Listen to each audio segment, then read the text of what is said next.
தெய்வ பிள்ளைங்க, நீங்க ஆண்டவர் உங்களை பார்த்து சொல்றாரு, துர்ச்செய்தியை கேட்கறதுனால, சாத்தான் உனக்கு சேலஞ்ச் பண்றதுனால நீ ஓடாத.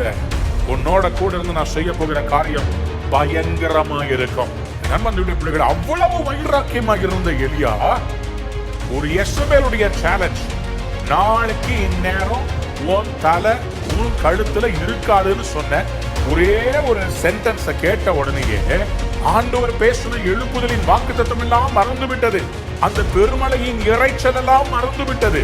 அந்த கள்ள தீர்க்கதரிசி பேசின, அவள் பேசின அந்த வார்த்தைகளுடைய மனதை பாதித்தது. அன்பானவருடைய பிள்ளைகளே, அவர் போய் சூறை செடிக்கு கீழே உட்கார்ந்து சொல்றாரு, போதும் ஆண்டவரே, என் ஜீவனை எடுத்துக்கொண்டு. இன்னைக்கு சில பேர் அப்படிதான் சோர்ந்து போய் ஆண்டவர்கிட்ட சொல்லுங்க, போதும் ஆண்டவரே, என்னால முடிஞ்ச அளவுக்கு நான் செஞ்சுட்டேன்.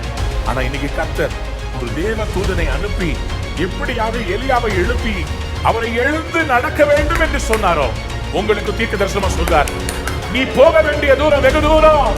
This is just the beginning. இது வெறும் ஆரம்பம் தான். இப்பதான் ஆரம்பமே. இனிமேல் தான் இருக்குது. கர்த்தர் இன்ன காரியங்களை செய்தார் என்று இனிமேல் விவரிக்கப்படும்.